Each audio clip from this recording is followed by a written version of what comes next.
বাংলাদেশের দর্শকদের ভিসা দেওয়া হবে না, কিন্তু বাংলাদেশ ক্রিকেট দলকে খেলতে হবে ভারতে।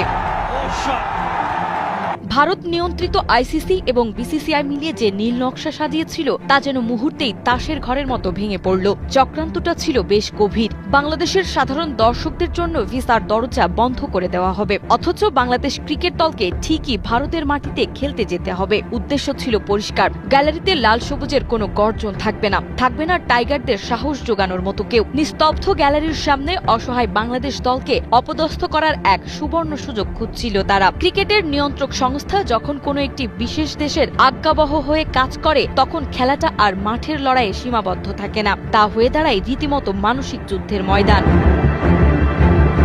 ভারত ভেবেছিল দর্শকদের আজকে দিয়ে টাইগারদের মানসিকভাবে ভেঙে দেবে। তারা চেয়েছিল ঘরের মাঠে একচেটিয়া আধিপত্য বিস্তার করে বাংলাদেশকে কোণঠাসা করতে, কিন্তু কথায় আছে অতি চালাকের গলায় দড়ি। ভারত ও আইসিসির এই যৌথ ষড়যন্ত্রের জাল এখন তাদের নিজেদের দিকেই ধেয়ে আসছে। বাংলাদেশ ক্রিকেট দল এবং এদেশের ক্রিকেট ভক্তরা এই অন্যায্য সিদ্ধান্তের বিরুদ্ধে যেভাবে রুখে দাঁড়িয়েছে, তাতে পুরো পরিস্থিতি এখন উল্টো দিকে মোড় নিয়েছে।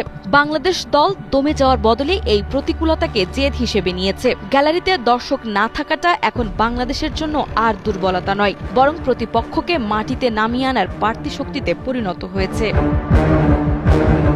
বাংলাদেশ ক্রিকেট বোর্ডের কঠোর অবস্থান এবং আন্তর্জাতিক মহলে এই বৈষম্যের বিষয়টি তুলে ধরাই এখন চাপে পড়ে গেছে খোদ আয়োজকরাই। যে গ্যালারিকে তারা একপাক্ষিক সমর্থনের দুর্গ বানাতে চেয়েছিল, এখন সেখানে বিশ্বজুড়ে সমালোচনার ঝড় বইছে। আইসিসি এখন নিজেদের নিরপেক্ষতা প্রমাণ করতে হিমশিম খাচ্ছে। বাংলাদেশ স্পষ্ট বুঝিয়ে দিয়েছে, ক্রিকেটটা কোনো নির্দিষ্ট দেশের জমিদারি নয়। মাঠের লড়াইয়ে বাঘের থাবায় কুপকাত হওয়ার ভয়ে যে দর্শকদের প্রবেশাধিকার সীমিত করার মতো হীন পথ বেছে নেওয়া হয়েছে, সেটা আজ সারা বিশ্বের কাছে পরিষ্কার। ষড়যন্ত্র করে অপদস্থ করার যে ছক ভারত কষেছিল, সেই জালেই এখন তারা আষ্টেপৃষ্ঠে জড়িয়ে গেছে।